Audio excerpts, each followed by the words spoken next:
मावळ्याबद्दल या ठिकाणी विचार मंथन घडवून आणावं. माईकवर आहेत प्राध्यापक डॉक्टर श्रीमंत कोकाटे.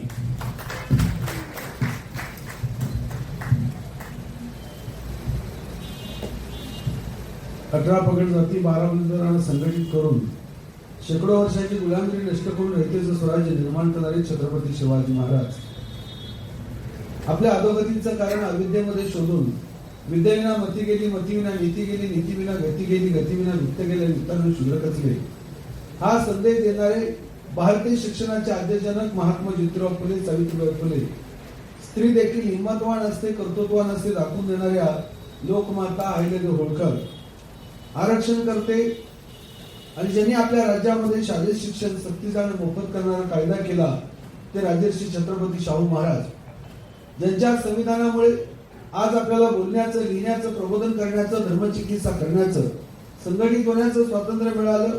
ते घटनेचे निर्माते भारतरत्न डॉक्टर बाबासाहेब आंबेडकर. गुणवत्ता कोणाची मक्तेदारी नाही तर खरी गुणवत्ता ही कष्टकरी, कामकरी, शेतकरी, मजूर, शूद्राती शूद्रांकडे आहे. हे जगाला दाखवून देणारे साहित्य सम्राट अण्णाभाऊ साठे, क्रांतीचे नाना पाटील, न्याय, स्वातंत्र्य, समता, बंधुभाव, धर्मनिरपेक्षता आणि महिलांचा सन्मान या मूल्यासाठी ज्या ज्या महामानवाने आपलं सगळं सर्वस्व पणाला लावलं त्या सर्व महामानवांना प्रथमतः विनम्र अभिवादन. सन्मान्य विचारमंचावरती स्थानापन्न झालेले आजच्या कार्यक्रमाचे आयोजक, आपल्या सगळ्यांचे मित्र आणि प्रेरणादायक कार्य ज्यांचं आहे ते माननीय लालासाहेब नाईक.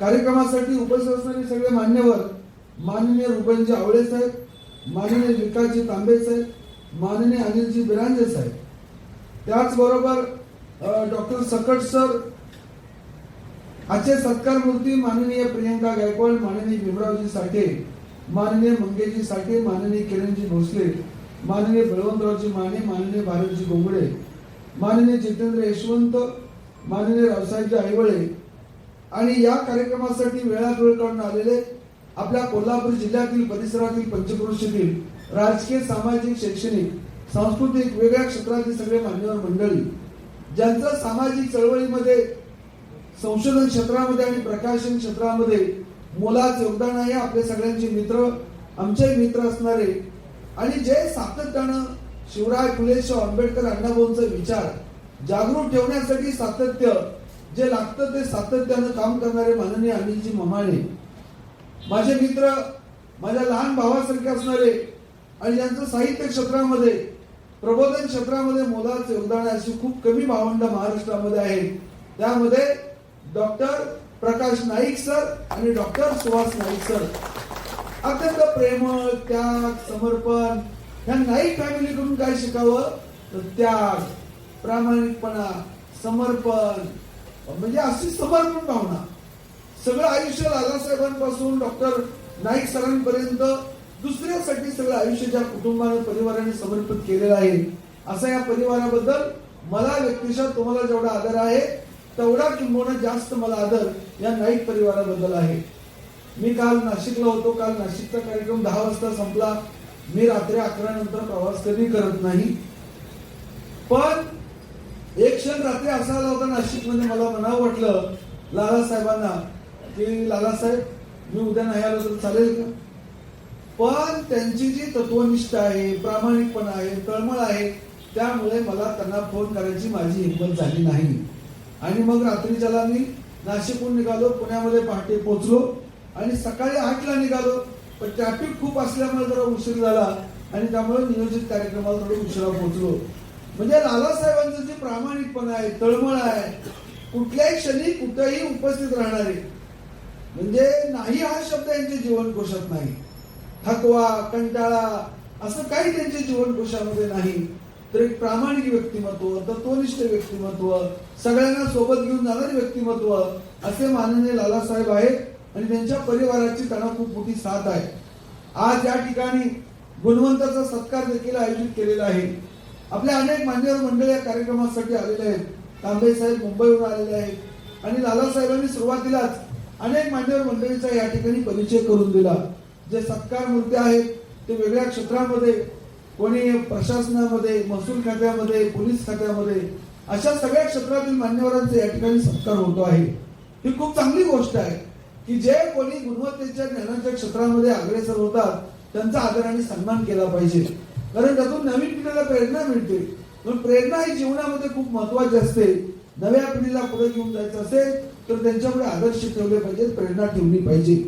आणि या सगळ्या मान्यवरांनी जे या ठिकाणी ज्यांचा सत्कार होणार आहे, ज्यामध्ये प्रियंका गायकवाड आहेत, माननीय मंगेशजी साठे आहेत, भीमरावजी साठे आहेत, किरण भोसले साहेबांचा या ठिकाणी सत्कार झाला आणि सगळेच मान्यवर आहेत. या सगळ्या गुणवत्ताने सिद्ध करून दाखवलेलं आहे की गुणवत्ता ही कोणाची मक्तेदारी नसते, गुणवत्ता सगळ्यांकडे आहे. पण संधी अधिक प्रयत्न बरोबर गुणवत्ता, आणि संधी नाकारायची आणि तुमच्याकडे गुणवत्ता नाही म्हणायचा क्रूरपणा आहे. संधी देण्याचं महान कार्य या देशामध्ये पहिल्यांदा आधुनिक काळामध्ये कोणी केलं? राजर्षी छत्रपती शाहू महाराजांनी आपल्या राज्यामध्ये 50% जागा आरक्षित केल्या.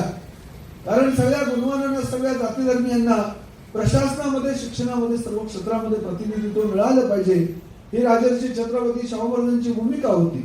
त्यांच्या भूमिकेला त्या काळामध्ये खूप मोठा विरोध झाला, त्यांची निंदा झाली, त्यांना अपमानित करण्यात आलं, त्यांची बदनामी करण्यात आली. पण त्यांनी कुठल्याही स्वरूपाच्या अपमानाला न डगमगता, कुठल्याही धमक्यांना न घाबरता राजांनी आपल्या राज्यसत्तेचा उपयोग लोककल्याणासाठी केला आणि राजर्षी छत्रपती शाहू महाराज यांनी भारतामध्ये आरक्षणाचा पाया घातला. राजर्षी छत्रपती शाहू महाराजांनी सुरू केलेलं आरक्षण भारतरत्न डॉक्टर बाबासाहेब आंबेडकरांनी घटनाबद्ध केलं, संविधानामध्ये आणलं आणि म्हणून आज देशामध्ये SC, ST, OBC, NT या सगळ्या जात समूहाला जे आरक्षण मिळालेलं देशभर, ते भारतरत्न डॉक्टर बाबासाहेब आंबेडकरांच्या संविधानामुळे मिळालं. पण याचा पाया राजर्षी छत्रपती शाहू महाराजांनी घातला.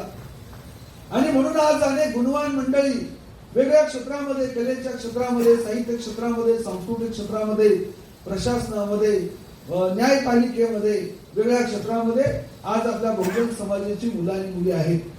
मी वर्तमानपत्रामध्ये आणि टीव्हीवरती पाहिलं, दिल्लीमध्ये काल किंवा परवा 1-2 दिवसापूर्वी आरक्षण विरोधी मोर्चा निघाला.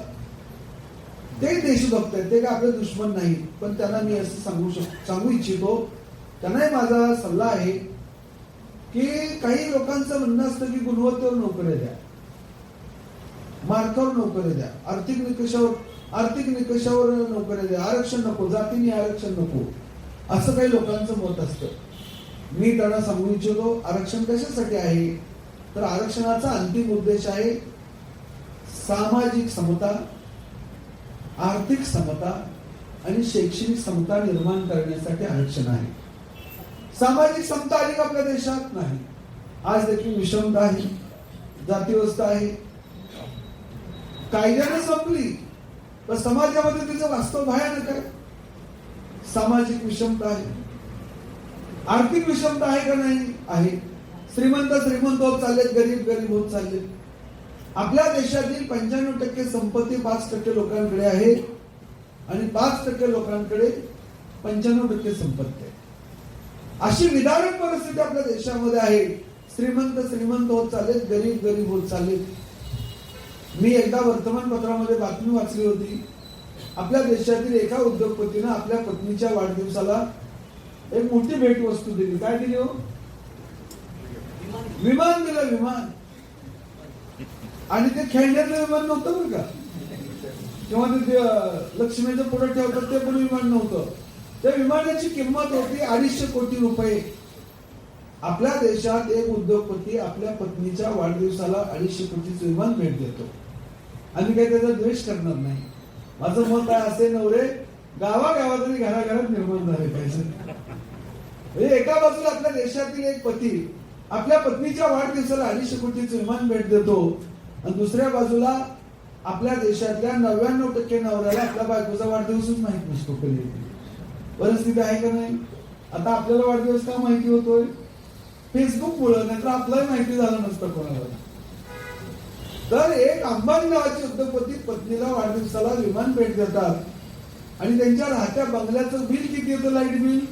वर्तमानपत्रामध्ये मी वाचलं होतं की त्यांच्या राहत्या बंगल्याचं लाईट बिल, जे राहत्या त्यांच्या इंडस्ट्रीचं नव्हे, राहत्या बंगल्याचं लाईट बिल महिन्याला 40 लाख रुपये लाईट बिल आहे.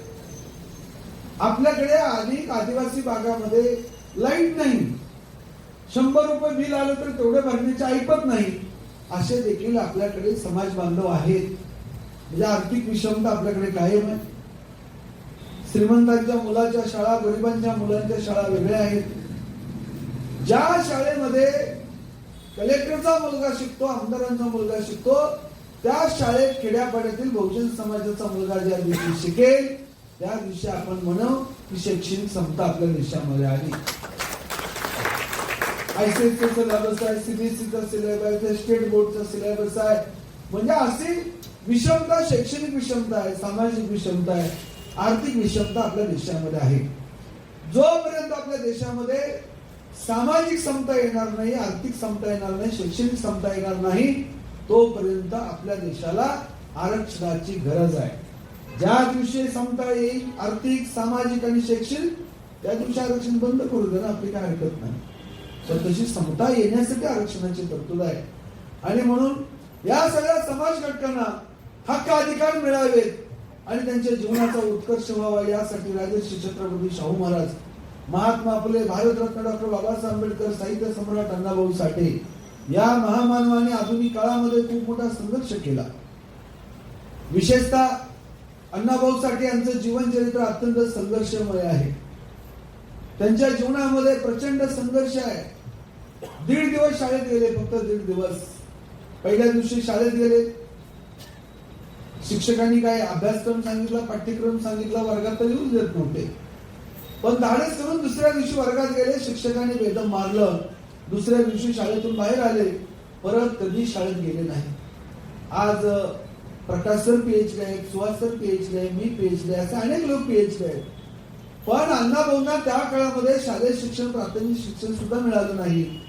1.5 दिवस शाळेत गेलेल्या अण्णाभाऊ साठेंनी सुमारे 40 कादंबऱ्या, 25 कथा, 10 लोकनाट्य, 1 नाटक, 1 प्रवास वर्णन, 15 पोवाडे, 70-80 पेक्षा अधिक काही साहित्य कृती आणि कलाकृती त्यांनी निर्माण केल्या.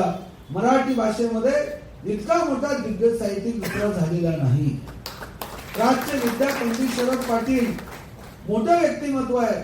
अनिल मामाने सरांनी जो संपादित केलेला ग्रंथ आहे, मी पाहिला, खूप चांगला दर्जेदार ग्रंथ आहे की त्यामध्ये शरद पाटलांचा देखील लेख आहे अण्णाभाऊंच्या संदर्भानं. शरद पाटील म्हणजे संशोधन क्षेत्राचे, विशेषतः इंडॉलॉजी मधलं प्राच्य विद्येतलं मोठं नाव. शरद पाटलाबद्दल असं म्हटलं जातं की D D. Kosambi, R. S. Sharma किंवा रोमिला थापर, राहुल सांस्कृतायन ज्या ठिकाणी थांबतात तिथून शरद पाटील सुरू होतात.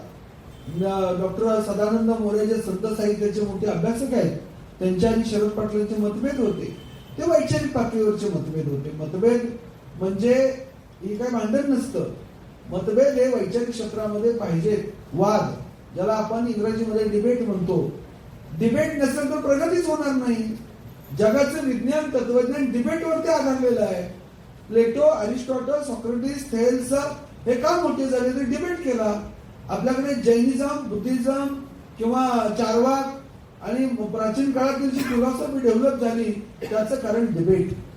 डिबेट पाहिजे, वाद पाहिजे, पण मारामारी नको, शिवीगाळ नको, वैचारिक वाद पाहिजे.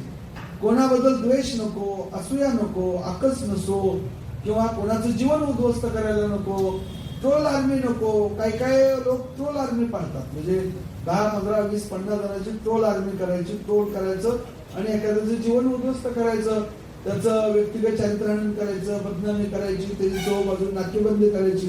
हे ज्ञानक्षेत्रातले लोक नसतात, हे विकृत लोक असतात. शरद पाटील आणि सदानंद मोरे यांचे वैचारिक वाद होते, पण त्यांचा व्यक्तिगत हेवे दावे मत्सर असा कुठलाही प्रकार नव्हता. तर सदानंद मोरे शरद पाटलाबद्दल म्हणतात की बहुजन समाजाच्या ज्ञानाचा 5000 वर्षाचा बॅकलॉग भरून काढणारा विद्वान प्राच्य विद्यापंडित म्हणजे शरद पाटील. इतकं मोठं नाव आहे शरद पाटलांचं. पण त्यामुळे कोण स्टेटमेंट देतं हे प्रकाश सर महत्वाचं आहे. ते प्राच्य विद्यापंडित शरद पाटील म्हणतात की अण्णाभाऊ साठे यांच्या साहित्याची, त्यांच्या कादंबरीची, विशेषतः फकीराची तुलना करणारी दुसरी कादंबरी मराठीतच काय, बंगाली भाषेत, तमिळ भाषेत, कन्नड भाषेत किंवा पंजाबी भाषेत, गुजराती भाषेत, हिंदी भाषेत नाही. फकीराची तुलना तथा अण्णाभाऊ साठे यांच्या साहित्याची कादंबऱ्याची तुलना कुठल्याही भारतीय भाषेत होऊ शकत नाही. तर अण्णाभाऊंच्या प्रतिमेची, साहित्याची आणि कादंबरीची तुलना रशियन कादंबरीकार दोस्तावस्की याच्याशीच होऊ शकते. बाकी कोणाशी त्यांची तुलना होऊ शकत नाही. आणि ते तटस्थपणे संशोधन करणारे, अभ्यास करणारे मोठे महापंडित असे शरद पाटील होते. यावरून कल्पना येईल की अण्णाभाऊ साठे यांची प्रतिभा, यांचं साहित्य आणि त्यांचं कर्तृत्व किती महान आहे. 1.5 दिवस शाळेत गेलेल्या अण्णाभाऊ साठेंनी समाज वाचला, समस्या वाचल्या आणि त्या समस्यातून त्यांचे साहित्य आणि कर्तृत्व, म्हणजे स्वामी विवेकानंद म्हणाले शिक्षण म्हणजे काय, केवळ तुम्ही BA झालात, MA झालात, PhD झालात, MBBS झालात किंवा डॉक्टर, वकील, इंजिनियर, कलेक्टर झालात म्हणजे तुम्ही शिकलात असं नव्हे. तर विवेकानंद म्हणाले होते education is manifestation perfection in man. मनुष्याच्या ठायी असलेल्या पूर्णत्वाचा विकास म्हणजे शिक्षण. तुमच्या ठायी काय आहेत? एखाद्या व्यक्तीमध्ये गायक लपलेला आहे, एखाद्या व्यक्तीमध्ये नेता लपलेला आहे, एखाद्या व्यक्तीमध्ये अभिनेता लपलेला आहे, एखाद्या व्यक्तीमध्ये संशोधक लपलेला आहे, तर एखाद्या व्यक्तीमध्ये आर्टिस्ट लपलेला आहे. तर त्याचा शोध घेणे, त्याला प्रेरित करणे आणि त्यांना साधनं उपलब्ध करून देणे हे खरं शिक्षणाचं काम आहे. आपल्याकडे अनेक उच्च शिक्षित राज्यकर्ते आहेत आणि उच्च शिक्षित राज्यकर्ते आहेत. म्हणून उच्च शिक्षण हाच गुणवत्तेचा, कर्तृत्वाचा क्रायटेरिया नसतो. जगाच्या स्पर्धेत टिकायचं असेल शिक्षण पाहिजेच. पण माननीय वसंतदादा पाटील यांचं शिक्षण खूप कमी होतं. पण वसंतदादा पाटील यांनी जे महाराष्ट्रासाठी धोरणात्मक निर्णय घेतले तसे निर्णय घेणारा एकही मुख्यमंत्री स्वातंत्र्योत्तर काळात महाराष्ट्रात झालेला नाही. वसंतदादांच्या धोरणामुळेच इथल्या बहुजन समाजाच्या मुला मुलींना मेडिकल, इंजिनिअरिंग, फार्मसी, पूर्वी महाराष्ट्रात फार्मसी कॉलेजेस किती होते? फक्त 2 कॉलेज होते महाराष्ट्रात फार्मसीचे, संपूर्ण महाराष्ट्रात. इंजिनिअरिंगचे कॉलेज किती होते? फक्त 4 होते महाराष्ट्रात. आज तालुक्याच्या ठिकाणी पण इंजिनिअरिंग कॉलेज आहे. तुमच्या वारणा नगरला पण इंजिनिअरिंग कॉलेज आहे.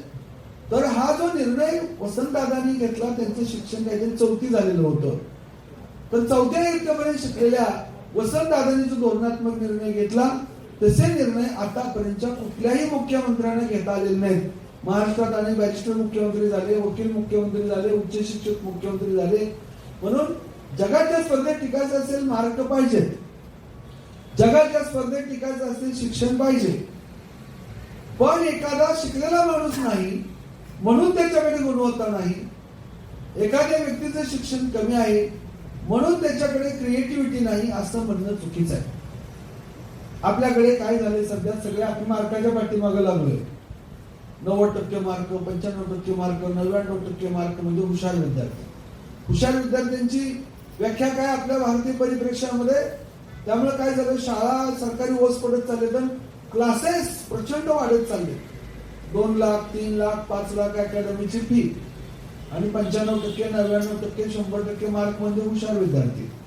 मग 40%, 45%, 35%, 60%, 70% वाला मुलगा हुशार नाही का? मी आता शिवजयंतीच्या निमित्ताने नेदरलँडला गेलो होतो. नेदरलँड, फ्रान्स, बेल्जियम, लक्झमबर्ग तिथल्या मी काही शाळा पाहिल्या, तिथली शिक्षण पद्धती पाहिली. तर तिथं कुठेही मार्काला किंमत नाही. रिसर्च बेस्ड एज्युकेशन आहे. प्रोजेक्ट देतात मुलांना, शिक्षकांनी त्यांना मार्गदर्शन करायचं, पालकांनी त्यांना मदत करायची. असं पूर्णतः संशोधनात्मक रिसर्च बेस्ड एज्युकेशन मी ज्या 4 देशात पाहिलं तिथं तर आहे. म्हणजे युरोपमध्ये, अमेरिकेमध्ये, जपानमध्ये संशोधक, सायंटिस्ट का तयार होतात आणि आपल्या देशामध्ये फक्त नोकर का तयार होतात? त्याचं कारण बेसिक एज्युकेशन मध्ये. आणि म्हणून एखाद्या व्यक्तीला मार्क कमी आहेत, शिकला नाही म्हणजे तो वाया गेलेला असता असं समजून नये. दादा कोंडके नापास झाले गणितात, चित्रपट क्षेत्रात आले, इतका पैसा कमवला की त्या पैशाचा हिशोब ठेवण्यासाठी 2 CA त्यांच्याकडे कामाला होते. नागराज मंजुळे 2 वेळा नापास झाले. अमिताभ बच्चन नापास झाले म्हणून नशीब आजमावण्यासाठी मुंबईत आले. अशी अनेक उदाहरणं आहेत. त्याची खूप मोठी यादी आपल्याकडे. पण अण्णाभाऊंच्या व्यक्तिमत्वाकडे आपण पाहताना ते PhD नाही, ते पोस्ट ग्रॅज्युएशन नाही, त्यांची वेगळ्या क्षेत्रातली डिग्री नाही म्हणून ते कमी दर्जाचे असं नव्हे. अण्णाभाऊंची तुलना शरद पाटलांनी जागतिक स्तरावरती केली. ज्या रशियाचं साहित्य क्षेत्रामध्ये मॅक्सिम गार्की, जो आई कादंबरी लिहिणारा डॉस्टॉव्स्की, हा मोठा कादंबरीकार, त्यांच्याशी तुलना होऊ शकते. आणि शरद पाटील काही सामान्य व्यक्ती नाही, बरोबर ना प्रकाश सर? आंतरराष्ट्रीय कीर्तीचा व्यक्ती. आता आपल्या लोकांना वाटतं शरद पाटील म्हणलं की ते आमदार शरद पाटील का पदवीधरचे वाटतं, पण शरद पाटील कोणाचे मित्र होते? ते क्युबाचे राष्ट्राध्यक्ष फिडेल कॅस्ट्रो, आताचे जे रशियाचे पंतप्रधान पुतीन यांचे ते मित्र हे शरद पाटील. म्हणजे जागतिक स्तरावरचा माणूस ते अण्णाभाऊंचे त्यांनी अनेक आठवणी देखील सांगितलेले आहेत. अण्णाभाऊंचे चित्र त्यांनी काढलं होतं, पेंटिंग. ते आर्टिस्ट पण होते शरद पाटील, जे विद्यार्थी. आणि कमिस्टांचं एक जे नियतकालिक चालत होतं त्या नियतकालिकामध्ये ते आर्टिस्ट म्हणून काम करत होते. तर त्यावेळेस त्यांची अण्णाभाऊंची भेट झालेली आहे. शरद पाटील तर तरुण असतील. शरद पाटलांचा जन्म साधारणतः 1925 चा काहीतरी. तर त्यामुळं शरद पाटील त्यांच्यापेक्षा खूप तरुण, अण्णाभाऊंच्या पेक्षा. तर त्यामुळे अण्णाभाऊंचे आणि त्यांचे देखील अत्यंत जवळचे ऋणानुबंध होते. त्यांनी 70-80 पेक्षा अधिक साहित्य कृती निर्माण केली. ज्या अण्णाभाऊंना वाटेगाव पासून मुंबईला जाण्यासाठी तिकिटाला पैसे मिळाले नाही. प्रचंड गरिबी, 18-20 दारिद्र्य, संघर्ष त्यांना खूप करावा लागला. पण अण्णाभाऊ हे संकटाला संधी समजणारे महापुरुष होते. संकटामध्ये ते नावमेद झाले नाहीत, हातबल झाले नाहीत, संकटातून पळून गेले नाहीत. अण्णाभाऊ साठे संकट समयीत रडत बसले नाहीत. अण्णाभाऊ लढणारे होते, रडणारे नव्हते. जीवनामध्ये कोण यशस्वी होतं? लढणारी माणसं यशस्वी होतात, रडत बसणारी माणसं कधी यशस्वी होत नाहीत. आणि जगातील जेवढे महापुरुष आहेत त्या सगळ्या महापुरुषांच्या जीवनामध्ये संकट होती. शिवाजी महाराज काय एकदम राजे झाले का? शहाजीराजे जिजाऊंचे पुत्र आणि लगेच राजगादीवरती आले, राज्याभिषेक केला आणि आनंदाने राज्यकारभार केला ना. संघर्ष, लढाया, युद्ध. त्यांना ठार मारण्यासाठी अफजल खान आला, दिलेर खान आला, शाहिस्ते खान आला. बरं, अफजल खान कशासाठी आलता? काय हॅपी बर्थडे म्हणण्यासाठी आलता का? एकतर जिवंत घेऊन येतो किंवा मुर्दा घेऊन येतो अशी शपथ घेऊन आलेला होता. शाहू महाराजांच्या जीवनामध्ये संघर्ष. त्यांना या ठिकाणी पंचगंगेच्या तीरावरती अभ्यासनाच्या प्रसंगी तुम्ही शूद्र आहात, तुम्हाला वेदोक्ताचा अधिकार नाही. महात्मा ज्योतिराव फुलेंना लग्न मंडपातून हाकलून लावलं. असा सगळ्या महापुरुषांच्या जीवनामध्ये संघर्ष आला. बाबासाहेब आंबेडकरांनी प्रतिकूल परिस्थितीवरती मात करून त्या काळामध्ये उच्च शिक्षण घेतलं. 10 बाय 10च्या खोलीमध्ये ते राहिले. सार्वजनिक दिव्याखाली बसून त्याने अभ्यास केला. त्यांना देखील अस्पृश्यतेचे चटके सहन करावे लागले, प्रतिकूल परिस्थितीचे चटके सहन करावे लागले. अण्णाभाऊ साठे यांना देखील प्रतिकूल परिस्थितीचे चटके सहन करावे लागले. संघर्ष त्यांना खूप करावा लागला. तो गरिबी विरुद्ध करावा लागला, प्रतिकूल परिस्थिती विरुद्ध करावा लागला. मी तर नेहमी म्हणतो की ज्याच्या जीवनात संकट नाही त्याला संधी नाही. संकट नेहमी संधी सोबत घेऊन येत असतं. जे लोक संकटाला संधी समजतात ती माणसं आयुष्यामध्ये यशस्वी होतात. माझं नाव श्रीमंत आहे, पण श्रीमंतीचा माझा काही संबंध नाही बरं का. आजीला वाटलं नाव ठेवल्यानंतर तर कमीत कमी श्रीमंत होईल, त्यामुळे श्रीमंतीचा माझा काही संबंध नाही. माझे आजोबा पंजोबा खूप श्रीमंत होते असं आमच्या भागातील लोक सांगतात. माझ्या पंजोबाला काही 500 एकर जमीन होती, त्यांना 6 मुलं होती, 6 जणांना 6 वाडे. आज पण आहेत, पण सगळे पडलेले आहेत, दुरुस्त करायला पैसे नाही पुढे. आणि आमच्या पंजोबाला 500 एकर जमीन होती. आता आमच्या वडिलाला किती जमीन आहे? 5 एकर. म्हणजे मला किती येणार? 2.5 एकर. मला 2 मुलं आहेत, आमच्या 2 मुलांना 1 एकरच देणार हो. मी तर नेहमी इतकं स्वतःला भाग्यवान समजतो की माझ्या पंजोबाला 500 एकर जमीन होती. मला जर का 50 एकर जमीन असती तर गावं सोडलं नसतं. मी लाला सर गावातच राहिलो असतो. ग्रामपंचायत, सोसायटी, झडपी, पंचायत समिती. आणि सगळ्यात मोठा माणूस कुठला वाटला असता आपल्याला? आमदार म्हणजे सगळ्यात मोठा माणूस. पण आज महाराष्ट्रात, देशात, परदेशात फिरतो, भूमिका घेतो, लिहितो, लढतो. याचं कारण काय? प्रतिकूल परिस्थिती, संघर्ष. जीवनात संघर्ष पाहिजे, फक्त संघर्षातून पळून जाऊ नये, संघर्षामध्ये आत्महत्या करू नये, आई वडिलाला वेठीस धरू नये, टिकडीवर जाऊन उडी टाकू नये. संकटाला फक्त संधी समजली पाहिजे. अण्णाभाऊ साठे संकटाला संधी समजणारे महापुरुष होते. वाटेगाव पासून मुंबईला जाण्यासाठी तिकिटाला पैसे मिळाले नाहीत. ज्या वाटेगावरून मुंबईला जाण्यासाठी आता जास्तीत जास्त 7-8 तास लागतील एसटीनं, त्या काळामध्ये 1 महिना पायी चालत गेले. गोऱ्या वेचायच्या, कोळसा वेचायचा, लाकडं वेचायची, काम करायचं, ते विकायचं. असं मजल दर मजल करत अण्णाभाऊ मुंबईला गेले, त्यांनी माणसं वाचली, समाज वाचला, कामगारांच्या व्यथा, कामगारांच्या समस्या त्यांनी समजून घेतल्या. ज्या अण्णाभाऊंना मुंबईला जाण्यासाठी तिकिटाला पैसे मिळाले नाहीत, त्याच अण्णाभाऊंना रशियामध्ये विमानाने जाण्याची संधी मिळाली. विमानाने रशियाला गेले. त्यांच्या सोबत अनेक डॉक्टर होते, वकील होते, प्राध्यापक होते, वेगळ्या क्षेत्रातील मान्यवर मंडळी त्यांच्या सोबत होते. रशियाला गेल्यानंतर त्यांचा आदराने सन्मान करण्यात आला.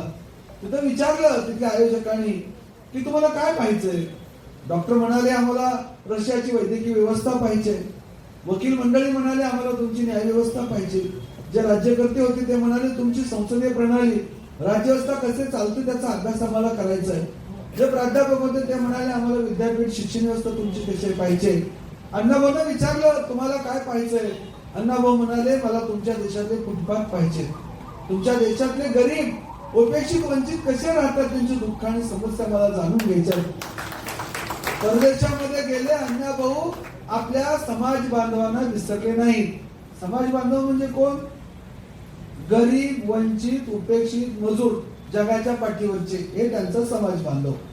रशियामध्ये गेले तर आपल्या समाज बांधवांना, उपेक्षित वंचितांना अण्णाभाऊंनी विसरले नाहीत. नंतर आता शिकलेले लोक आई बापाला पण ओळख देत नाही.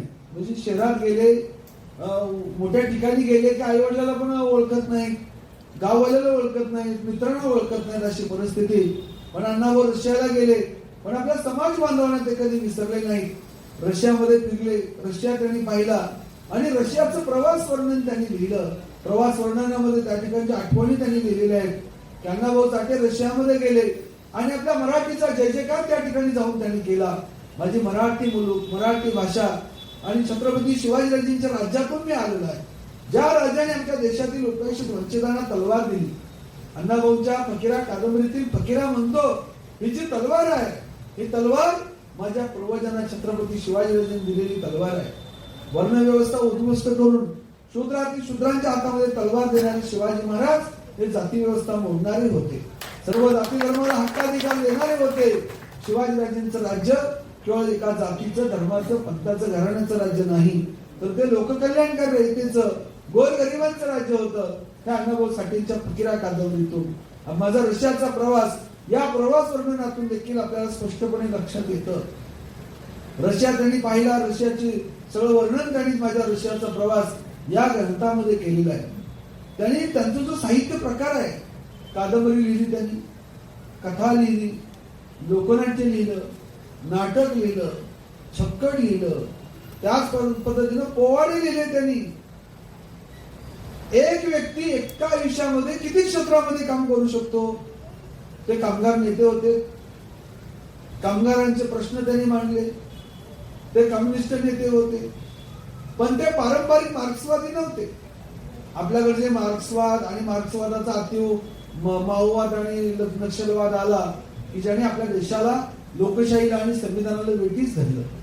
बाबासाहेब आंबेडकर म्हणाले होते एका ग्रंथामध्ये, त्यांच्या मार्क्सची बुद्ध, त्या ग्रंथामध्ये बाबासाहेब आंबेडकर म्हणतात अतिव मार्क्सवाद आपल्याला हिंसेकडे आणि हुकुमशाहीकडे घेऊन जातो. शरद पाटील देखील म्हणाले की मार्क्सवाद आपल्या देशाला परिपूर्ण नाही, सगळे प्रश्न मार्क्सवादाने सुटणार नाही. मार्क्सने वर्ग लढा मांडला, आपल्याकडचे प्रश्न वेगळे आहेत, युरोपचे प्रश्न वेगळे आहेत, त्यामुळे इथल्या पेशंटला युरोपचं उत्तर औषध चालणार नाही, हे शरद पाटलांनी सांगितलं. बाबासाहेब आंबेडकरांचं तेच मत होतं. आणि पुढे अतिव मार्क्सवाद म्हणजे माओवाद आला, नक्षलवाद आला. ज्या नक्षलवाद्यांनी हजारो पोलीस मारले, निरापराध लोकांना मारलं, त्यांना संविधान मान्य नाही, त्यांना लोकशाही मान्य नाही, हे जे माओवादी आणि जे नक्षलवादी आहेत त्यांना. आणि म्हणून अण्णाभाऊ मार्क्सवादी होते, पण आंधळे मार्क्सवादी नव्हते, पारंपरिक मार्क्सवादी नव्हते. ते अण्णाभाऊंनी इथला सांस्कृतिक लढा, सांस्कृतिक वारसा, अण्णाभाऊंच्या साहित्यातील नायक कसा आहे, स्वाभिमानी आहे, निर्भीड आहे, प्रामाणिक आहे. अण्णाभाऊंच्या साहित्यातील स्त्री कशी आहे, कणखर आहे, हिंमतवान आहे, सत्वशील आहे, अन्यायाविरुद्ध लढणारी आहे, अशीची प्रतिमा अण्णाभाऊंनी उभी केलेली आहे. इथल्या स्त्रियांचं, इथल्या नायकांचं, इथल्या पुरुषांचं संघर्ष करणारे सत्वशील असे नायक आणि नायिका अण्णाभाऊ साठे यांनी आपल्या साहित्यामध्ये उभे केलेले आहेत. आणि म्हणून ते मार्क्सवादी होते, पण पारंपरिक मार्क्सवादी नव्हते. म्हणून ते शिवाजी महाराज सांगू शकले, म्हणून ते बाबासाहेब आंबेडकरांना जग बदल घालून निघावं म्हणजे सांगून गेले भीमराव. बाबासाहेब आंबेडकरांच्या प्रती त्यांना नितांत आदर होता. असा बाबासाहेब आंबेडकर आणि अण्णाभाऊ साठे असा वैचारिक संघर्ष त्या काळामध्ये समकालीनामध्ये तरी नव्हता, म्हणून एक ग्रंथ ते बाबासाहेब आंबेडकरांनी त्यांनी अर्पण केलेलं आहे. हे देखील आपण सगळ्यांनी समजून घेतलं पाहिजे.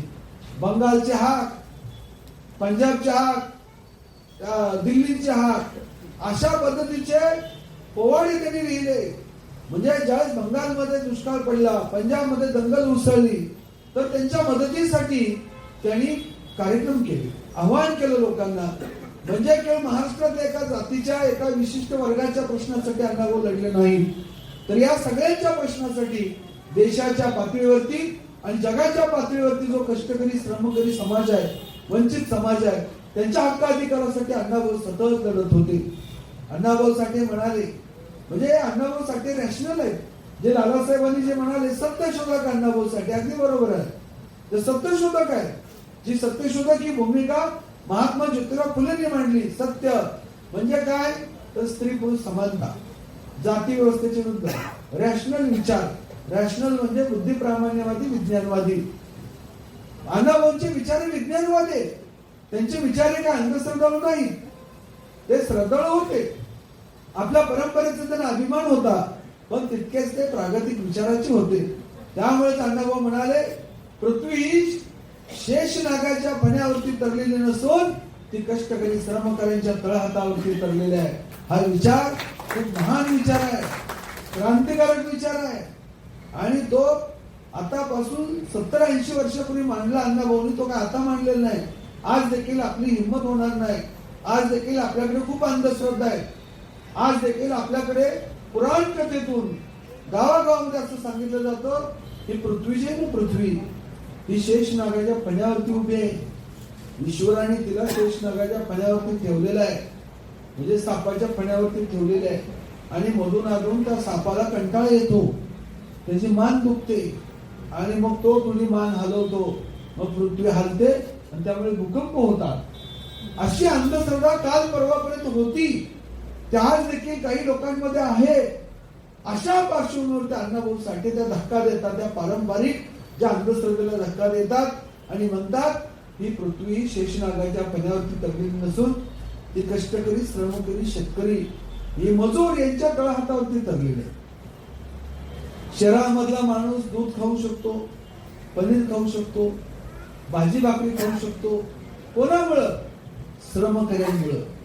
मजूर शेतकरी कष्टकरी शेतामध्ये काबाड कष्ट करतात, त्यामुळे ते धान्य पिकवतात. आणि म्हणून या देशातले अधिकारी असतील, उद्योगपती असतील किंवा जे अभिनेते असतील, राज्यकर्ते असतील, ते अन्न का खाऊ शकतात? ते चांगलं गोडधोड पदार्थ का खाऊ शकतात? श्रमकऱ्यांनी जर का कष्ट नाही केलं तरी शहरातल्या माणसाला खायला मिळेल का? म्हणून कवी इंद्रजित भालेराव म्हणतात, बरोबर ना प्रकाश सर?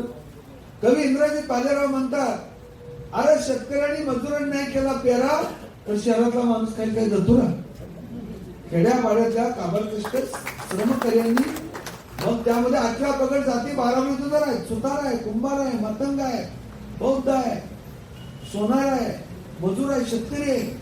यांनी जर का कष्ट नाही केलं तर अंबानी काही नोटा खाणार आहेत का? 5,000ची नोट, 2,000, 100ची नोट खाणार आहेत का? कॉईन खाणार आहेत का? ते म्हणजे श्रमकऱ्यावरती सगळं जग उभं आहे. मोठमोठे पूल उभे राहतात, मोठमोठ्या इमारती उभ्या राहतात, मोठमोठे प्रकल्प जगभर सुरू आहेत, मोठमोठी मंदिर आहेत. ती कोपेश्वराचं मंदिर आहे, गोंदेश्वराचं मंदिर आहे, कृष्णेश्वराचं मंदिर आहे, कैलास मंदिर आहे, खजुराहो लेणी आहेत, अजंठा, वेरूळ आहे, एलिफंटा गुंबा आहेत, कारले भाज्या आहेत. हे कुणी निर्माण केलं? हे हात कोणाचे आहेत? हे काय कुठल्या राजांचे नाही, हे कुठल्या उद्योगपतीचे, भांडवलदारांचे नाही, तर हे हात आहेत मजुरांचे, कामगारांचे हात आहेत. त्यांच्या हाताने घडवलेलं आहे सगळं. आणि म्हणून ज्या हाताने मूर्ती घडवली त्या कामगाराला मात्र मंदिर प्रवेश नाही. म्हणजे अण्णाभाऊ साठेंची जी तळमळ आहे, इथल्या मजुराला हक्काधिकार मिळाला पाहिजे, इथल्या कष्टकऱ्यांना हक्काधिकार मिळाला पाहिजे, त्याला सन्मान मिळाला पाहिजे. आणि म्हणून ही पृथ्वी शेष नागाच्या फण्यावरती तरलेली नसून ती श्रमकार्यांच्या तळहातावरती तरलेली आहे. हा विचार सत्यशोधक विचार आहे, हा बंडखोर विचार आहे, हा क्रांतिकारक विचार आहे. आज देखील आपल्या देशामध्ये अनेक अंधश्रद्धा आहेत. आज देखील शिकलेले लोक वर्तमानपत्र आले की पहिल्यांदा काय पाहतात? पेपर आल्यावर काय पाहतात? राशी भविष्य. मेष काय म्हणते, वृश्चिक काय म्हणते, तुळ काय म्हणते, कुंभ काय म्हणतो आपण पाहतो.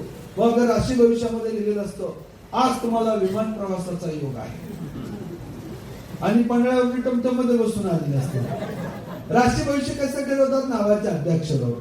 ज्याच्या नावाचं पहिलं अक्षर सारखं त्याचे असेल, उदाहरणार्थ एखाद्या व्यक्तीचं नाव जर का स किंवा श असेल, संतोष, शरद, सायली, सौदागर, सौरभ, संगीता, सुनीता, सुनील, स्नेहा, सुप्रिया, त्यांची रास कोणती? अगदी बरोबर, म्हणजे तुम्ही बघता राशी भविष्य. नावाच्या अध्याक्षर जर राशी भविष्य खरं ठरत असेल तर मग रामाचा शत्रू रावण कस काय? राम रावण दोघांची रास एक आहे, दोघे काय पॅनल मध्ये पाहिजेत. नावाच्या अध्याक्षर जर राशी भविष्य खरं ठरत असेल तर मग कृष्णाचा शत्रू कंस कस काय? के दोघे एका पार्टीत पाहिजेत. राशी भविष्य तोतांड आहे, कर्तृत्व श्रेष्ठ आहे. ज्याच्या मेंदूत मनात आणि मनगटात सामर्थ्य असतं ते माणसं कधी भविष्य पंचांग मुहूर्त पाहत नाहीत. थोतांड आहे सगळे, भविष्य पंचांग मुहूर्त. आपल्याकडे मुलामुलीच्या लग्नाचं वय झालं की पत्रिका पाहतात. तुमच्या मुलीला 9वा शनी आहे, 8वा मंगळ आहे, 10 वर्ष लग्नाचा योग नाही, तोपर्यंत डगरे होऊन जाणार. आणि ते शनी मंगळ गुरु कोट्यावधी किलोमीटर दूर आहे आणि ते कोणताही ग्रह आणि तारा स्वतःचं ऑर्बिट सोडत नाही असं खगोलशास्त्र सांगतं. ज्या दिवशी एखादा ग्रह आणि तारा स्वतःची कक्षा सोडेल त्या दिवशी जगच नष्ट झालेलं असेल. आता तो कोट्यावधी किलोमीटरचा मंगळ शनी त्रास द्यायला पृथ्वीवरती येईल का? त्याला मेंटेनन्स तर निघेल का अपडाऊन करायचं? कोणताही ग्रह आणि तारा आपल्या मुलामुलीला त्रास देण्यासाठी येणार नाही. पण आपल्याकडचे अनेक डॉक्टर, वकील, इंजिनियर, प्रोफेसर झालेली मुलं मुली देखील भविष्य पाहतात, पत्रिका पाहतात. हे अत्यंत चुकीचं आहे. आज देखील आपल्याकडे अनेक लोक बंगला बांधायला लागले किंवा नवीन घर विकत घ्यायला लागले. आता साहेबांना अनुभव असेल, घर विकत घेताना किंवा घर बांधताना काय पाहतात लोक? वास्तुशास्त्र. घराचं तोंड इकडे असावं, किचन कट्टा तिकडे असावा, बेडरूम इकडे असावं. घराचं तोंड कोणीकडे महत्वाचं नाही, घरात आणि माणसं किती हिंमतवान आणि किती कर्तृत्ववान आहे यावरती अवलंबून असतं. कोणती दिशा वाईट नाही. पूर्व, पश्चिम, दक्षिण, उत्तर दिशाला नाव माणसाने दिली. पृथ्वी गोल आहे, दिशा काल्पनिक आहे, दिशाला नाव माणसाने दिली ना. दळण वळण्यासाठी दिशा आल्या, हे सगळं आभास आहे ना, पूर्व, पश्चिम, दक्षिण, उत्तर. त्यामुळे कोणती दिशा वाईट नाही, कोणताही दिवस वाईट नाही. आपल्याकडे बघा पंचांग पाहतात, शुभ दिवस, अशुभ दिवस. कोणताही दिवस वाईट नाही, प्रत्येक दिवस महत्वाचा आहे. आजच्या दिवसाला रविवार म्हणावं कोणी ठरवलं? माणसाने ठरवलं. सूर्यावरती लिहिले का संडे, मंडे, ट्युसडे, वेनसडे? लिहिले का? नाही. कॅलेंडर माणसाने निर्माण केलं. दैनंदिन व्यवहारासाठी कॅलेंडर आलं. विक्रम संवत्सर, शालिवांश भारतात प्रामुख्याने वापरतात. ग्रिगोरियन कॅलेंडर जगात वापरतात. चैत्र, जानेवारी, फेब्रुवारी, मार्च ग्रिगोरियन कॅलेंडर. चैत्र, वैशाख, ज्येष्ठ, विक्रम संवत्सर, शालिवार हिजरी कॅलेंडर. हे कॅलेंडर दैनंदिन व्यवहारासाठी माणसाने निर्माण केलं. कोणताही दिवस वाईट नसतो, प्रत्येक दिवस महत्वाचा आहे. काय काय मंडळी रविवारी नॉनव्हेज खातात, सोमवारी खात नाहीत. आज आमचा सोमवार आहे आणि त्यात श्रावण सोमवार आहे. बरं, रविवारी 12 वाजेपर्यंत खातात, रात्री बुधवारी 12 वाजेपर्यंत खातात, गुरुवारी खात नाहीत, शुक्रवारी 12 वाजेपर्यंत खातात, शनिवारी खात नाहीत. मग 12 वाजेपर्यंत खाल्लेलं दुसऱ्या दिवशी कुठे गेलं? अशा लोकांना मेंटल हॉस्पिटल मध्ये ऍडमिट केलं पाहिजे. आहाराचा, धर्माचा, आहाराचा, नैतिकतेचा आणि आहाराचा आणि संस्कृतीचा जगात काही संबंध नाही. आहार अगोदर का धर्म अगोदर? आहार अगोदर का धर्म अगोदर? आहार अगोदर. धर्म अलीकडच्या काळात आहेत हो सगळेच. जैन, बौद्ध, शीख, मुस्लिम, पारशी, हिंदू जी म्हणतो, ही सगळ्या संकल्पना 2-3 हजार वर्षाचे. आणि डार्विन म्हणतो की कुठलाच सजीव स्वतंत्रपणे तयार झाला नाही. प्रत्येक सजीव उत्क्रांत होत आला. 40 लाख वर्षापूर्वी एक सजीव माणसासगळं दिसायला लागला. माणसाचं आयुष्य 40 लाख वर्षाचं आहे. ॲस्ट्रोपिथिकस, homo erectus, Neanderthal, homo sapien. आज आपण होमो सॅपियन आहोत. मानव प्राणी मांसच खात होता, त्याला शाकाहारी माहिती नव्हतं म्हणून त्याचा जबडा मोठा होता. अष्टप्रतिकेचा जबडा मोठा आहे. अग्नीची जाणीव झाली, तो भाजून आणि शिजवून खाऊ लागला. अडॅप्टेशन, जबडा लहान झाला आणि त्याला 10,000 वर्षाच्या दरम्यान निओलिथिक नवाश्म युगामध्ये त्याने शेतीचा शोध लावला आणि नंतर मग शाकाहारी खाऊ लागला. तरी सुद्धा जगामध्ये एकही माणूस शाकाहारी नाही. मनुष्य प्राणी शाकाहारी का मांसाहारी? मनुष्य प्राणी शाकाहारी का मांसाहारी? बरं दादा सांगा. चुकलं. मनुष्य प्राणी मांसाहारी पण नाही, मनुष्य प्राणी शाकाहारी पण नाही, मनुष्य प्राणी मिश्राहारी आहे. गाय शाकाहारी का मांसाहारी?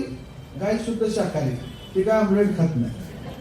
वाघ शाकाहारी का मांसाहारी? वाघ शुद्ध मांसाहारी, तो मेथीची भाजी खात नाही. पण मनुष्य प्राणी मेथीची भाजी खाऊ शकतो, ऑमलेटही खाऊ शकतो. त्याचे कारण त्याची पचन संस्था कशी आहे? मिश्राहारी. मनुष्य प्राणी मिश्राहारी आहे. जगात कोणीही शाकाहारी नाही.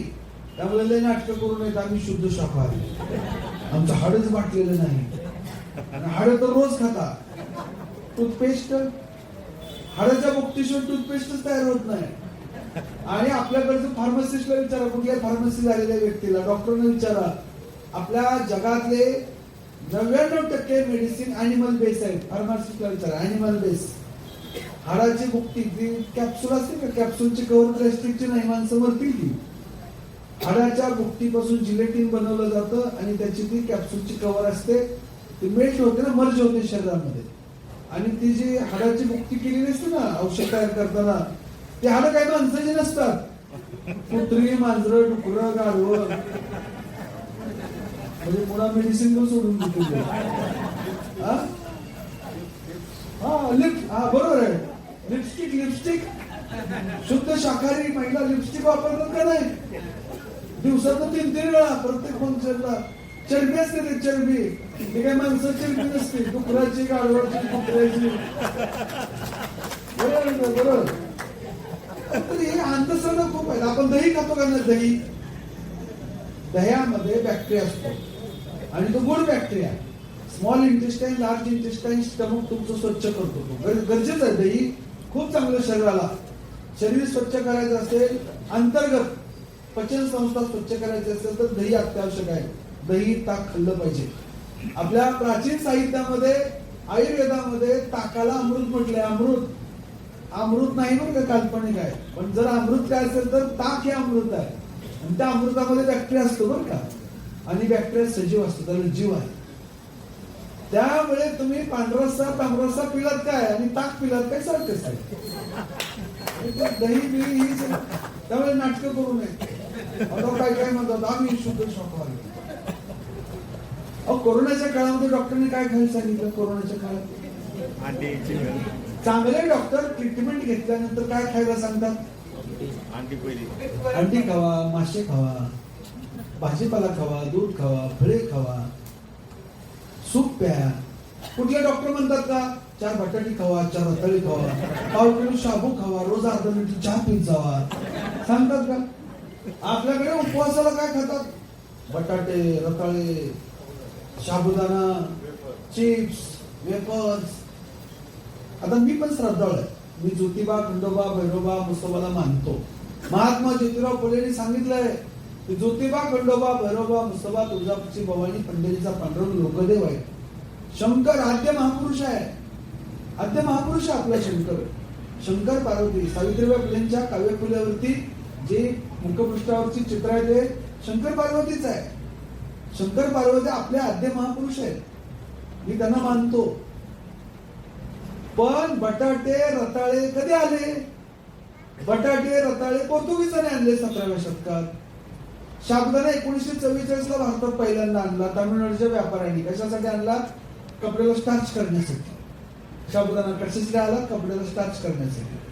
फॅक्टरीत एकाने चाटून बघितलं, गोड लागला, नंतर तो आहारात आला. कारण त्यात 95% कार्बोहायड्रेट आहे, हे धोकादायक आहे शरीरासाठी. महादेवाच्या काळात, पांडुरंगाच्या काळात, ज्योतिबा, खंडोबा, भैरोबा, मसोबा, तुळजापूरच्या भवानीच्या काळात साबुदाणा नव्हता, बटाटे नव्हते, रताळे नव्हते, वेपर्स नव्हते. श्रावणामध्ये सगळे लोक बटाटे, रताळे, वेपर्स, शेंगदाणे, 4 वेळा चहा पितात. शुगर, बीपी, आज आपल्या देशात 35% लोकांना शुगर अँड बीपी आहे. माहिती तुम्हाला? 2050 ला आपला भारत देश महासत्ता होणार का नाही मला माहिती नाही, पण 2050 ला आपल्या देशात 80% लोकांना शुगर अँड बीपी होणार आहे.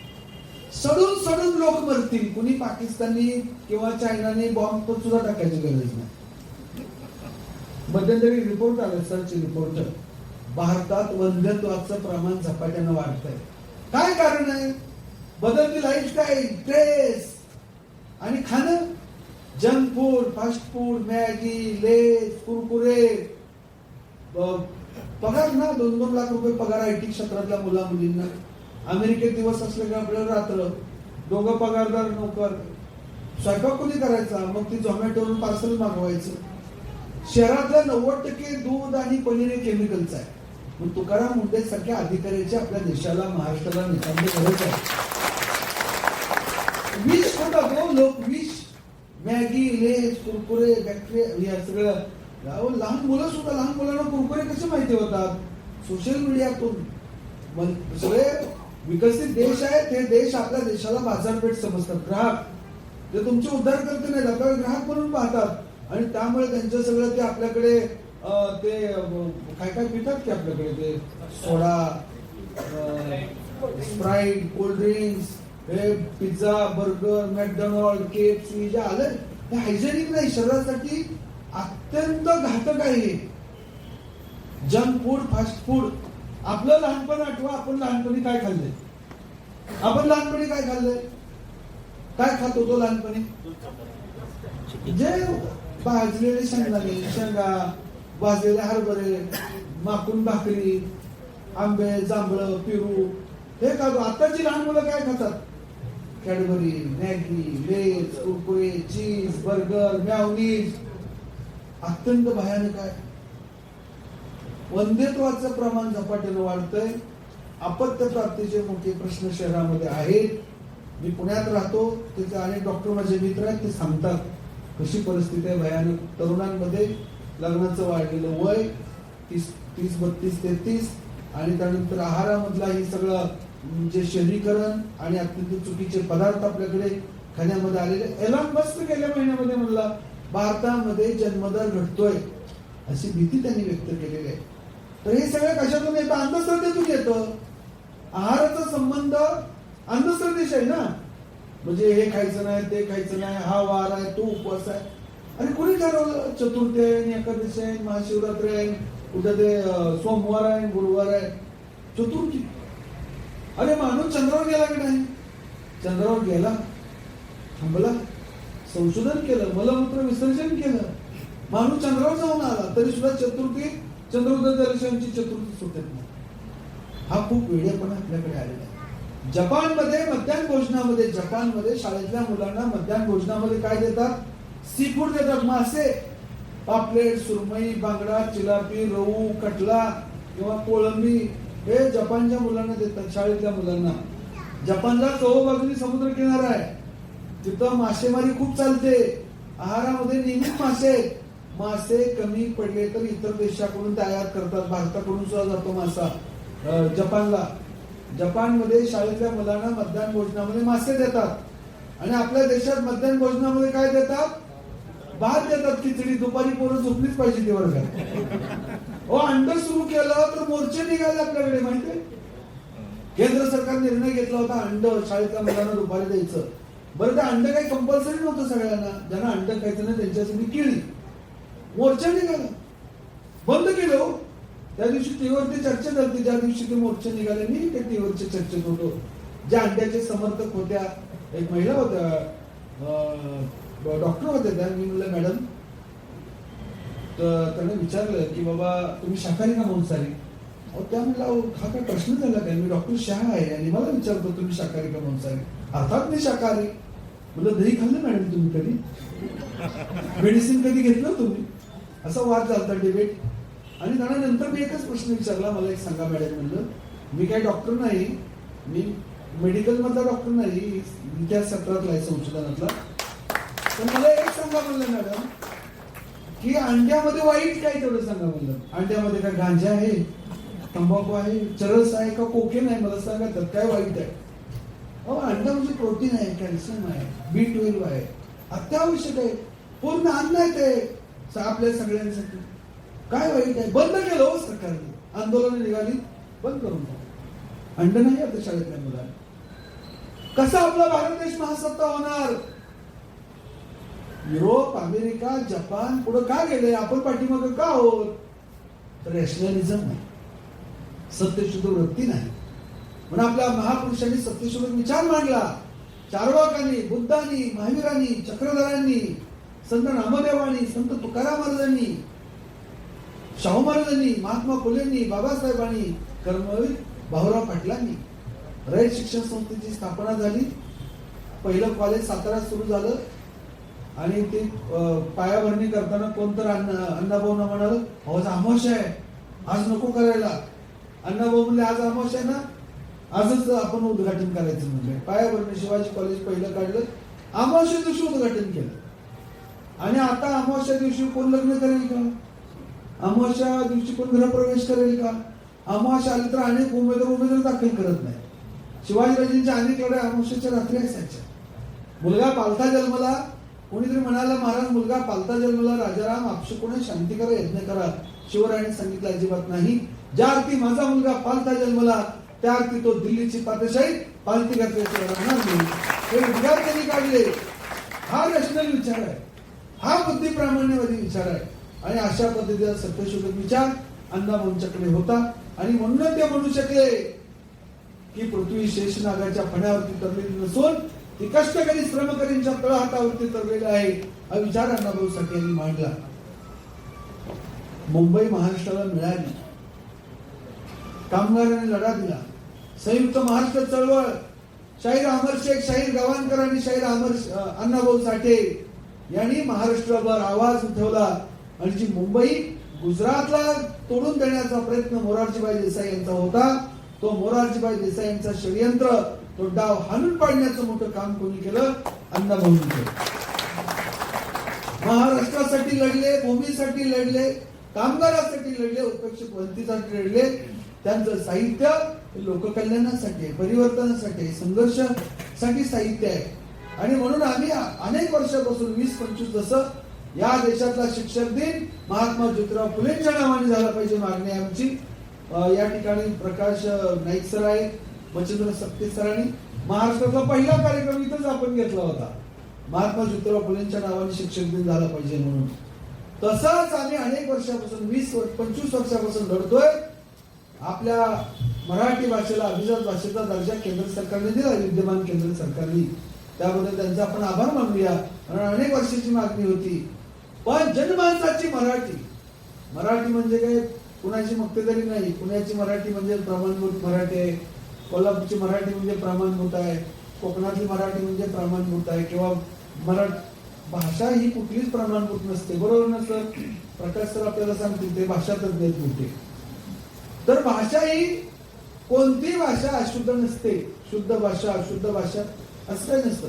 खूप खूप पाऊस पडला, भरपूर पाणी आलं, आपण खेड्यात काय म्हणतो, लय पाऊस पडला, लय मांजळा पाऊस पडला. लय मग शुद्ध का अशुद्ध? सगळ्यात जास्त लय हा शब्द वापरतात ग्रामीण भागात, तो अशुद्ध नाही. तर भाषा कधी अशुद्ध नसते.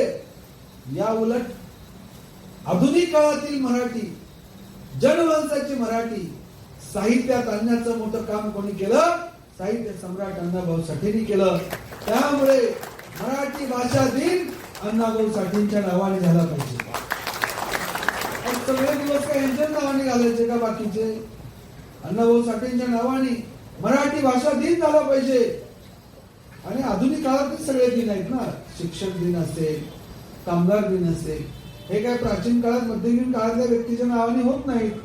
प्राचीन काळात देखील गाथा सप्तशती, चक्रधरांचं लीळाचरित्र जे नागदेवाचार्य यांनी लिहिलेलं आहे, ज्ञानेश्वरी आहे, तुकारामाची गाथा आहे, ही मराठी साहित्यातली मोठी साहित्य संपदा आहे. म्हणून प्राचीन काळातल्या मध्ययुगीन काळातल्या महनी संत आहेत, त्यांच्याबद्दल आपल्याला आदर आहे. पण आधुनिक काळातील मराठी जनमानसामध्ये आणण्याचं मोठं काम अण्णाभाऊंनी केलं. त्यामुळे त्यांच्या नावाचा मराठी भाषा दिन त्यांच्या नावाने झाला पाहिजे. अण्णाभाऊ प्रतिभावान होते, संघर्ष करणारे होते, लढणारे होते. आणि त्यांनी आयुष्यभर दुसऱ्यासाठी, देशासाठी, जगासाठी, कामगारांसाठी त्यांनी कष्ट केलं. त्यांनी खूप मोठा संघर्ष करून आपल्या देशाला खूप मोठं भरीव असं योगदान अण्णाभाऊ साठे यांनी दिलेलं आहे. अण्णाभाऊंचा संघर्ष, त्यांचं काम हे आजच्या काळात देखील सगळ्यांसाठी प्रेरणादायक आहे. त्यांची जी छकड आहे, माझी महिना गावावरती राहिली, माझ्या जीवाची होती काहिली. मी तर इतक्या वेळा ऐकतो ती गाडीमध्ये, अनेक वेळा सतत ऐकतो, पण त्या छकडचा कधीच कंटाळा येत नाही, कधी कंटाळा येत नाही. असं प्रतिभावान काव्य मराठीतच काय, माझं मत आहे भारतीय भाषामध्ये छक्कड सारखं प्रतिभावान काही काव्य नाही. त्या छक्कडसाठी नोबेल पुरस्कार द्यायला पाहिजे अण्णाभाऊंना. इतकं मोठं काम आहे. अण्णाभाऊंनी काम केलं. अण्णाभाऊंच्या अन्वये आज कुठे आहेत? राजकीय क्षेत्रामध्ये, सामाजिक क्षेत्रामध्ये, सांस्कृतिक क्षेत्रामध्ये, कलेच्या क्षेत्रामध्ये, प्रशासनामध्ये त्यांची काय अवस्था आहे? तर आज त्यांच्या अनुयायांना सर्व पातळीवरचं प्रतिनिधित्व मिळालं पाहिजे. हे खरे अण्णाभाऊ साठेंना आदरांजली आहे. आपण सगळेजण आलात, मान्यवरांचा सत्कार केला. आज ढाल तलवारची लढाई नाही, आजची लढाई विद्वत्तेची आहे, ज्ञानाची आहे, परिवर्तनाची आहे. पूर्वीच्या काळी संघर्ष होता, शिवकाळामध्ये ढाल तलवारची लढाई होती. शिवकाळामध्ये आपल्या सगळ्यांच्या पूर्वजांनी तलवार चालवली, रणंगण गाजवलं, आपल्याला स्वराज्य मिळालं. काळाच्या ओघामध्ये ढाल तलवारची लढाई कालबाह्य झाली.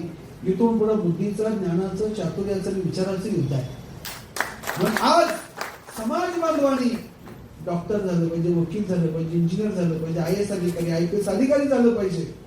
महात्मा ज्योतिराव फुलेंनी आपल्या अधोगतीचं कारण अविद्येमध्ये शोधलं. विद्या नाही, मती नाही, मती नाही, नीती नाही, नीती नाही, गती नाही, गती नाही, निमित्त नाही, निमित्त नसल्यावर शूद्र खचले. शिक्षण घ्या.